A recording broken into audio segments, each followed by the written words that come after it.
agradecer la invitación y que el INTA me abra las puertas, porque la verdad que es muy lindo estar dentro del INTA.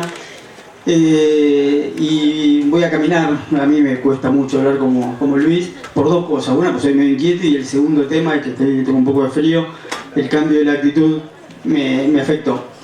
Tratar de ver lo que Luis decía de eso, la parte biológica. La primera separación que hicimos en la agricultura hace muchos años es ver la agricultura como parte física, química y biológica para estudiar propiamente los procesos.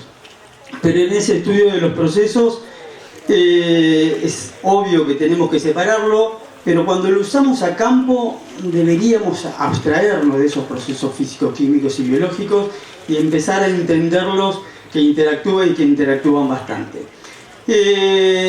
Cuando hablamos del cultivo de servicio y de la biología que arrancó en este estudio, como decía Luis, en este último tiempo, pero los cultivos de servicios arrancaron mucho antes. A mí siempre me cuesta entender por qué no. Incluso en algún momento decían, no, bueno, pero se llamaron abono verde, se llamaban cultivo de cobertura. Ya en 1800 se llamaban cultivo de cobertura.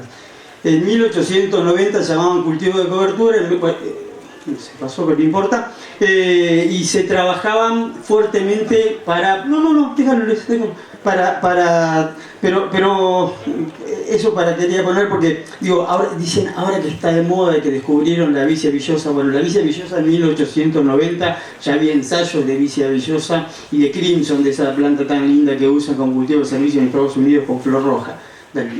Y los cultivos de servicio o los cultivos de cobertura, como se llamaban en ese momento, aplicados para mejorar la salud del suelo, ¿no? Ya en ese momento la preocupación por trabajar sobre salud del suelo estaba un poquito más, Luis, y en esa separación de procesos físicos y químicos, que no está traducido, pero la idea es dejarlo como estaba. Pero en 1900 ya empezábamos a ver que los cultivos de servicio, los cultivos de cobertura en ese momento mejoraban condiciones físicas y químicas de los suelos. Y ya en ese momento se hablaba de cementado, pero de cementado de formaciones de capas densas, de panes,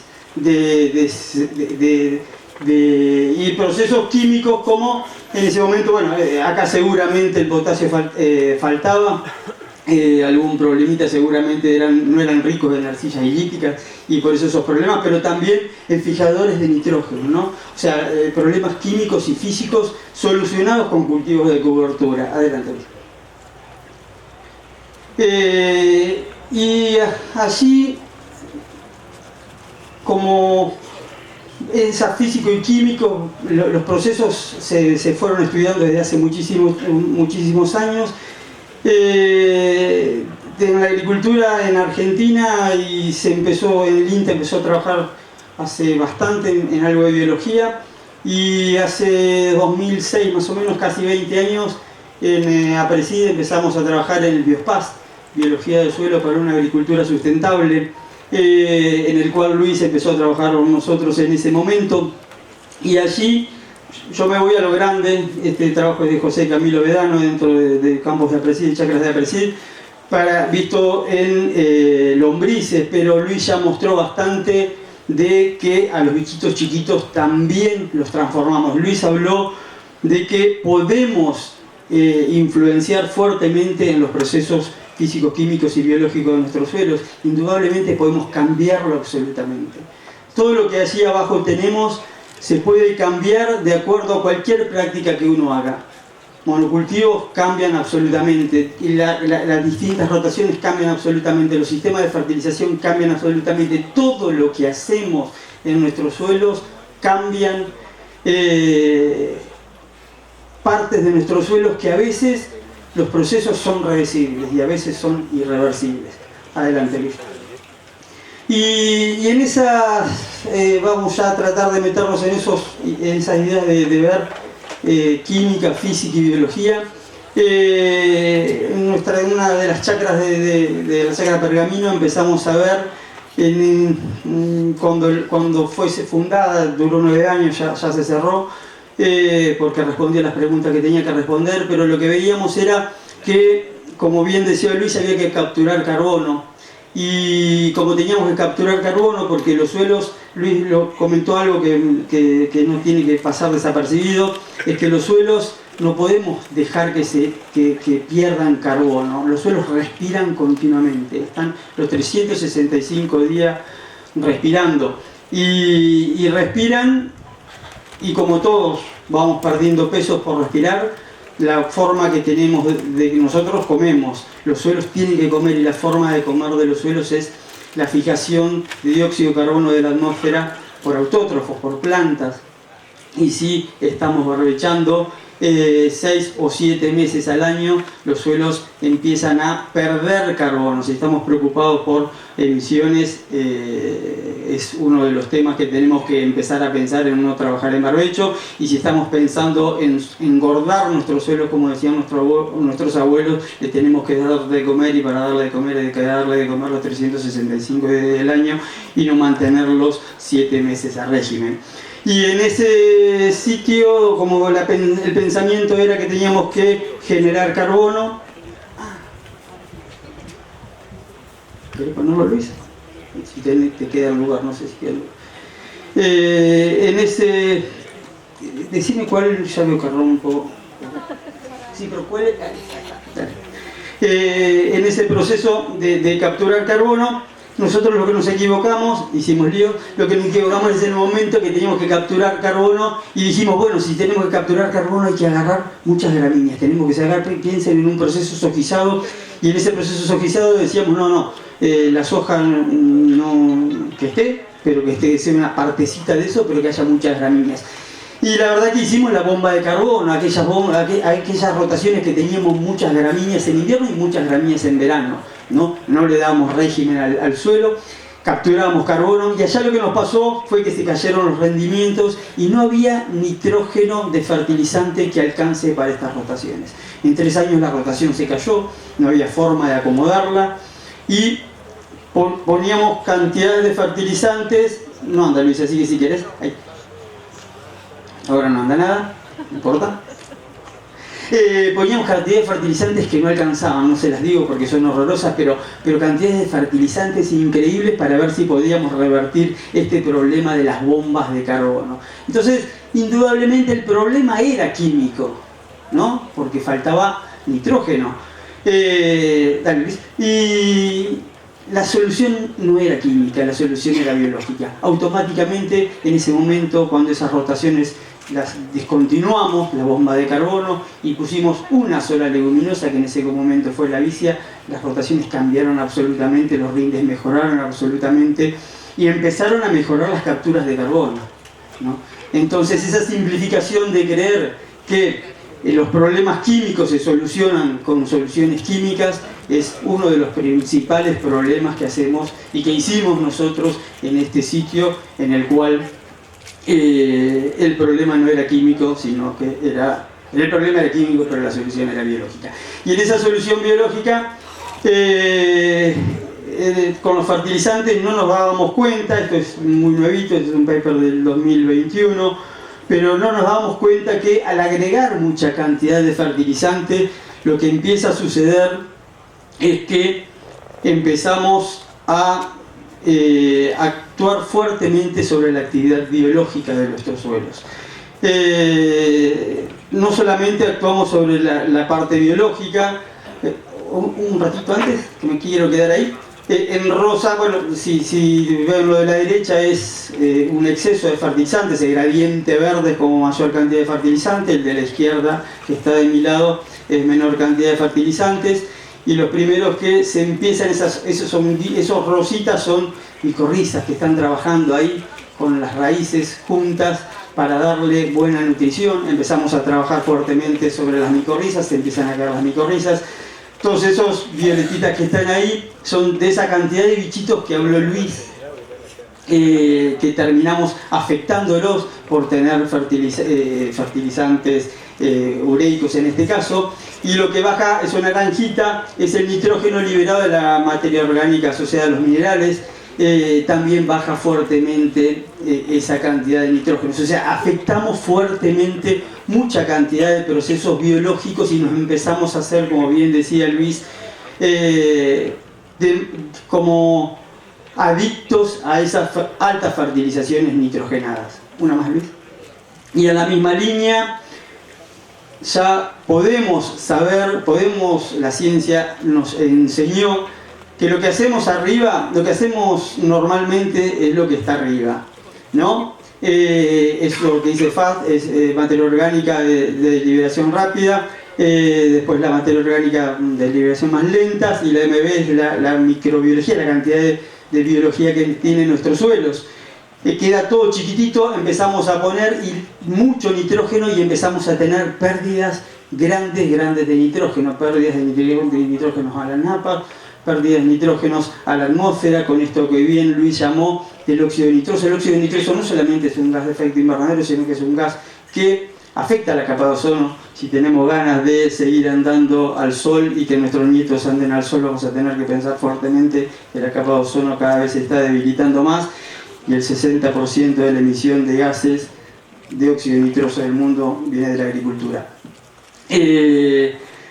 Si nosotros bajamos la cantidad en el tiempo, nos comprometemos en bajar la cantidad de fertilizante sintético y empezamos a pensar en reemplazar ese fertilizante por nitrógeno biológico con la incorporación de leguminosas, y así fuertemente. Sabemos que los cultivos de servicio trabajan, pero también tenemos leguminosas de verano, ya sabemos que la soja, pero además hay muchos cultivos de servicio que fijan nitrógeno biológico. Lo que empieza a aumentar es esa cantidad de materia orgánica de liberación rápida, descomposición rápida. Después, una menos vez, así terminamos con el nitrógeno. Después empieza a aumentar fuertemente la actividad biológica porque la estamos suprimiendo, y ya la ciencia sabe que suprimimos, lo acaba de decir Luis, que no solamente con los fertilizantes nitrogenados, también con los fosforados, pero con los fosforados se nos abre un dilema bastante más grande porque no tenemos cómo reponer ese fósforo, pero sí con el nitrógeno tenemos que comprometernos a empezar a pensar en que el nitrógeno biológico nos va a actuar fuertemente, no solamente en el bolsillo, sino en mejorar la salud del suelo, porque nos va a mejorar las capturas de carbono. Y empieza a aumentar la cantidad de materia orgánica con el tiempo de liberación lenta, y allí el sistema, la ciencia ya dice que en 10 años, si lo empezamos a hacer gradualmente, como dice Luis, no podemos cortar con la fertilización ureica porque sería un fracaso. Lo estamos haciendo en la chacra 2 para ver cómo reaccionan los sistemas, en los cuales Luis está midiendo allí, pero la idea es empezar a pensar en bajar fuertemente, y si lo hacemos en 10 años bajamos mucho las pérdidas de nitrógeno. Son muy grandes las pérdidas de nitrógeno de fertilizante que tenemos. Bajamos muy grandes las pérdidas y mejoramos nuestros sistemas, y casi que dice la ciencia que en 10 años podemos independizarnos en gran parte de la fertilización nitrogenada. Entiendo que la pregunta de ustedes va a ser casi de lógica. Si para mantener estos rindes tan altos de maíz y de trigo, tal vez para eso no, porque esta publicación ya empezó a ser viejita. La anterior no, la anterior es 2021, pero la de Water es un poquitito más viejita, ya tiene 10 años, y los rindes siguen avanzando. Tal vez para estos rindes no alcancen, pero sí para mejorar la salud de nuestro suelo. Adelante, Luis. Y en la misma idea de problemas químicos con solución biológica, vamos a tratar de meternos en problemas físicos con solución biológica. Las pérdidas de carbono orgánico de nuestro suelo, lo que primero hicieron es bajar fuertemente la densidad. Empezaron, lo que sucedió, esto que bien comentaba Luis, de esa actividad biológica que hace cementado, que forman macros y mesos agregados. Esos macros y mesos agregados, con la mayor combustión, también lo dijo Luis, con la mayor combustión que hicimos con las labranzas, por ejemplo, se empezó a perder materia orgánica fuertemente en nuestros suelos, cayó en carbono, y como cae en carbono se empieza a aumentar la densidad. ¿Pero por qué empiezan a aumentar la densidad? Dale un poquito más, Luis. Empiezan a aumentar la densidad porque quedan partículas liberadas, ¿no? Esas partículas de limos que quedan liberadas que antes estaban en conglomerados, si se comprometen a sacar muestras de suelos vírgenes, van a ver que no hay estos bloques no son naturales, salvo en los horizontes B texturales, pero en los horizontes A esto no sucede, y los dos son fotos de un horizonte A. Esas partículas quedan liberadas, y como quedan liberadas se van acomodando, son como platitos y se van acomodando, y lo que van haciendo es, van generando una capa densa. Lo que hacemos con esa capa densa es, la tratamos con el problema físico, la solución tiene que ser física, entonces hacemos labranzas, y esas labranzas lo que hacen es cambiar fuertemente la relación que hay entre dióxido de carbono y oxígeno en nuestros suelos, y como cuando se nos está apagando el fuego los domingos, lo que hacemos es le agregamos oxígeno para aumentar la combustión. Eso es lo que hacemos en nuestros suelos, le agregamos fuertemente oxígeno, aumentamos la combustión y cada vez perdemos más materia orgánica, cada vez esos macro agregados dejan de ser macro agregados, cada vez son más chiquititos, quedan liberadas partículas y volvemos a tener fuertemente el problema, y empiezan a aparecer estos problemas, suelos sin vida con mucho material inerte. Lo que termina generando es estos problemas, que con problemas de lluvia, obviamente nadie va a decir no cosechemos, es el momento clave que tenemos que cosechar, pero suceden estas cosas. ¿Y cómo se soluciona esto? Con labranza, obviamente, y cada vez nos metemos en un círculo vicioso más grande, una más Luis, en el cual lo que empieza a pasar es que se nos va cayendo la porosidad total, y al caerse la porosidad total, ese K de saturación es un coeficiente de absorción de agua de los suelos, y lo que va haciendo es cada vez al caer la porosidad y caer esos macroporos, lo que va cayendo es la conductividad hidráulica de nuestros suelos, y se va a juntar más agua y nos metemos en un círculo vicioso de problemas físicos con soluciones físicas, pero por allí no va la cosa. Una más, Luis, por favor. Y los problemas, indudablemente, hoy ya tenemos muchos datos, pero ya en el 2006 un trabajo de Rodolfo Gil en Chaco, en el cual podíamos ver que esas capturas de agua podían mejorarse aumentando solamente con un año de cobertura. Con un año de cobertura versus barbecho podíamos mejorar fuertemente la captura de agua y empezar a salir de ese círculo vicioso. Digo de empezar a salir porque como la agricultura está vista anual, estamos siempre pensando en tecnología e insumos, evaluamos los cultivos de servicio, evaluamos nuestras prácticas anualmente, y tenemos que salir de esa anualidad y empezar a entender que todo esto son procesos que llevaron años, esa degradación de suelo, y le tenemos que dar la misma cantidad de años para que sean tecnologías de proceso para mejorar nuestros suelos. Adelante, Luis.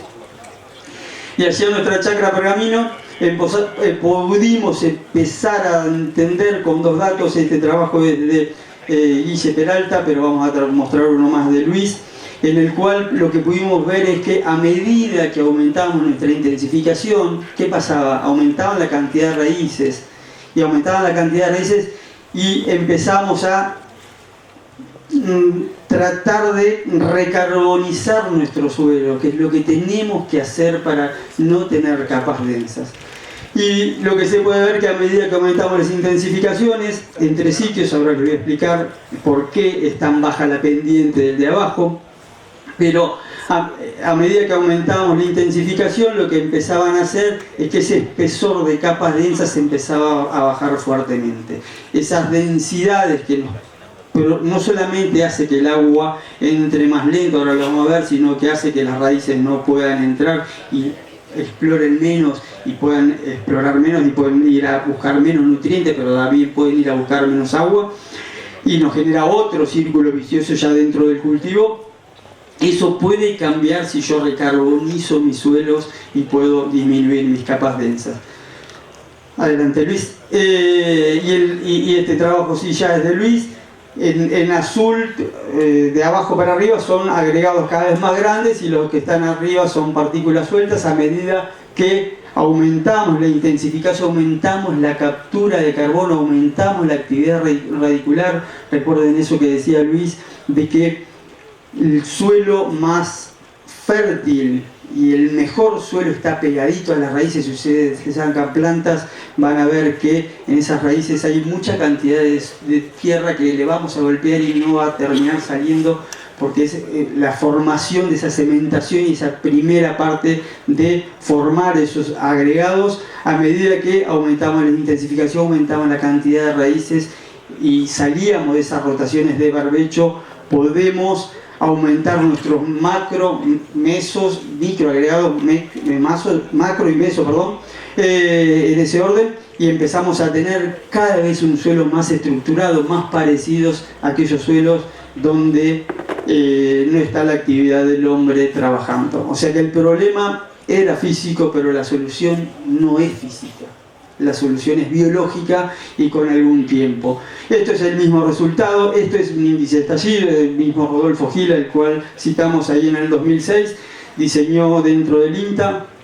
Esto que es muy fácil de hacer, que ustedes lo pueden hacer, que es sacar un bloque de suelo lo más parejito posible, dejarlo a una altura de 1,20 m del suelo, tirarlo en una bolsa blanca, y todo lo que no se rompe es estructuras masivas, esas estructuras que complican no solamente el pasaje del agua, sino el crecimiento de las raíces.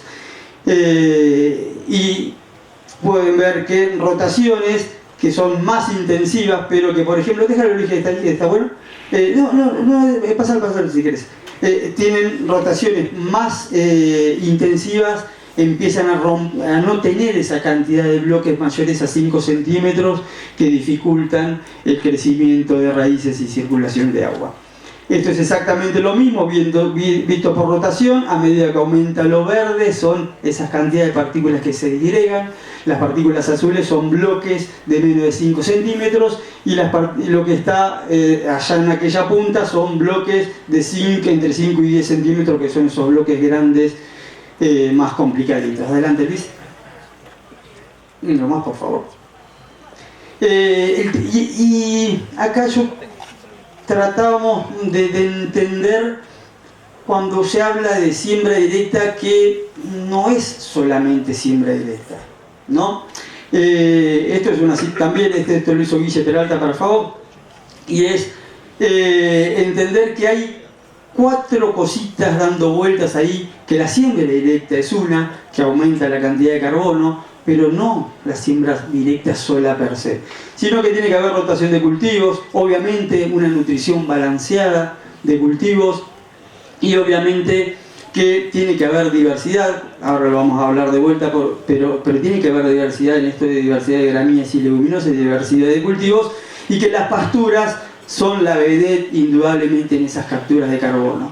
Pero, una más, Luis, no podemos entender que hay 4 cosas, y ahora quiero agregar una quinta, pero Apreciada hasta este momento tiene 4 cosas que nos pueden faltar para cuidar nuestros suelos. Es indudablemente siembra directa, pero todo, imagínense como engranaje, cualquier engranaje que saco deja de funcionar el sistema. La siembra directa tiene que estar, obviamente. Ya sabemos que la labranza hace más líos, y ahora vamos a seguir hablando un poquitito más de labranza, porque hay muchas cosas que nos olvidamos y vamos a tratar de cuantificar algunas cositas. Pero también tiene que haber intensificación no de insumos, sino de aumento de los tiempos de ocupación, ¿no? Para que esos suelos no estén a régimen. Tiene que haber diversificación. La nutrición tiene que ser balanceada, y uno más, Luis, y empezar a pensar fuertemente que la nutrición tiene que ser biológica, ¿no? Esto me parece que es lo que nos tiene que empezar a hacer un poquitito de ruido, pero por lo menos pensemos en 4 engranajes que no pueden fallar, y que cada uno de esos 4 engranajes, si fallan, se nos rompen en nuestros sistemas. Una más, Luis, por favor. Y el tema es para qué, y para qué ya algo hablamos. Este trabajo me parecía que tenía que estar. Este trabajo es de Silvina Bacigalupo, del INTA Oliveros, con César Baggiotti. Acá arrancaron pensando en que los suelos, si estaban deteriorados, tenían que hacer una labranza inicial, por lo menos, porque había que hacer una exploración de raíces. Entonces, así hace 9 años, cuando arrancó el ensayo, hicieron una primera labranza vertical. Hoy se dieron cuenta que los sitios que tenían la labranza vertical el primer año, porque había que romper y había que hacer exploración raíces y después nunca más entrar en directa, están exactamente igual que los sitios que no tuvieron la labranza. El problema no era ese, pero sí entendieron que la resistencia a penetración, si ustedes se ponen esos 2000 kilopascales o 2 megapascales, que es ese 2000 que está ahí dando vuelta, todo lo que está ahí, las raíces de 2 para arriba no penetran, ¿no? Y el soja también es en directa, pero el problema no es la directa allí. Fíjense que la resistencia a la penetración es absolutamente grande. Ahora, cuando empezamos a meter mayor cantidad de cultivos, la maceta puede ser explorada por nuestras raíces porque los suelos se aflojan, como ya lo mostramos, porque esas partículas sueltas como tecnología de procesos empiezan a recapturarse en macro y mesos agregados. Adelante, Luis. Así que un tema era para el crecimiento de raíces, el para qué en nuestros suelos y qué mejoran. Y el otro tema es la ganancia de agua. Todos estamos mirando y absolutamente preocupados. Y cada vez que llueve le digo, Isa, ¿cuánto llovió en tu casa? 50, uy, qué suerte, llovió 40. Y ninguno nos preocupamos por capturar la mayor cantidad de agua. Y si nuestros suelos están mejores, todo se siembra directa, pero con distintas rotaciones más intensivas y con mayores capturas de carbono y con mayor agregación de los suelos, las mejoras en nuestra infiltración van a ser absolutamente mejores. Y allí Isa me va a decir, mira, a mí me llovió menos que a vos, pero vos venís haciendo mal los deberes y a vos seguramente de los 50 milímetros te entraron solamente 10 milímetros y a mí me entraron 27. En la cuenta va a cambiar absolutamente, ¿no? Y piensen que toda agua que no penetra en el suelo, si hay pendiente, se va y lamentablemente se lleva suelo. Vamos, Luis. ¿Y eso para qué? Para nosotros, pero ¿para qué? Para nuestro campo. Pero piénsenlo más a nivel de mundo. Argentina tiene la suerte de ser un país en este trabajo que a mí me encantó, pero sabemos que es el país que más porcentaje de superficie en siembra directa tiene, ¿no? Si ven los puntitos naranjas, es de cada país cuáles son las pérdidas de suelo por erosión medidas que tiene cada país. Poquitos hay cercanos a cero, ¿no? Ahí se ve en ese 10 como el límite en el cual no deberíamos pasar. Argentina por suerte está por debajo de ese límite, hay países que están un poquitito más complicados, pero si miran las barras grises, habla de que en el 2012 Argentina tenía más posibilidad que cualquier otro país de recomponer y de dejar de perder suelo por tener la mayor cantidad de superficie porcentualmente en siembra directa. Así que tratemos de mantener este eje. Esto hoy se solucionaría mucho más si además de la siembra directa le ponemos los otros engranajes, empezamos a capturar mucho más carbono y empezamos a engordar nuestro suelo. Pero Argentina tiene una posición increíble por estar gran porcentaje de su superficie en siembra directa, no lo perdamos. Adelante, Luis. Y esto es mostrar eso, mostrar cómo está Argentina porcentualmente hoy. Lamentablemente el año pasado bajó fuertemente la superficie por ser simplistas, por ver un problema y querer solucionarlo anualmente. Ejemplo, el de capas densas, ejemplo, no quiero hablar de maleza porque está Eugenia y sería prefiero que hable Eugenia de maleza, pero también a veces queremos controlar las malezas y con una herramienta, y el control de malezas sabemos fuertemente que no va por ahí, sino que la solución no es un problema de solución física, ni tampoco con excesos agroquímicos, sino con una visión absolutamente más sistémica para el control de las mismas. Vamos, Luis. Y esto presentó Marcelito Torres, vicepresidente de APRESID. Tuvo la suerte de tener una silla en la COP este año en Egipto y presentó esto como grandes números que nos dan que la directa y el sistema complejo que propone APRESID en este mayores captura de carbono, en este siempre verde, siempre diverso, en este siembra directa, mejoraría fuertemente el sistema, pero no a nivel Argentina, sino en el mundo. 700 millones de toneladas de ese paper que salió anteriormente, que le mostraba de las barritas grises y naranjas y puntitos naranjas, 700 millones de toneladas en el mundo no se perderían por erosión. 25% podemos mejorar la productividad del agua, 28% por mejorar la productividad de agua podemos aumentar nuestro rinde, pero no solamente aumentar nuestro rinde, sino también vamos a hacer que esos sistemas sean más estables. Bajar el 60% de los combustibles fósiles, digo, no es un problema que ya lo tenemos que solucionar, el tema de los combustibles fósiles, si no vamos a una pared a 300 km/h, ya sabemos el resultado que pasa si no frenamos. Reducción de la mitad de agroquímicos, reducción de ese impacto ambiental por poder bajar y poder tener esa visión sistémica en el uso de agroquímicos para control de malezas y enfermedades, y mejorar la actividad biológica del suelo y su diversidad. Ya Luis habló, así que no mucho más hay para decir de que mejorar la biología del suelo es mejorar la biodiversidad del planeta. Adelante, Luis. Y para terminar, en uno de los trabajos que les mostraba, en 1907, había una cita de alguien que en 1800 dijo algo que se llama James, lo busqué para ver si lo podía encontrar, pero no pude encontrar ningún trabajo de él, pero me gustó la frase. Y en ese momento se hablaba de humus, ¿no? Pero piénsenlo con carbono y esa preocupación. Sepan que en ese momento no había Mahón, no había COP, no había nada, pero se hablaba de humus. Y sin humus no tenemos suelo. Sin suelos no tenemos cultivos, sin cultivos no tenemos agricultores, sin agricultores no tenemos nada. Muchas gracias.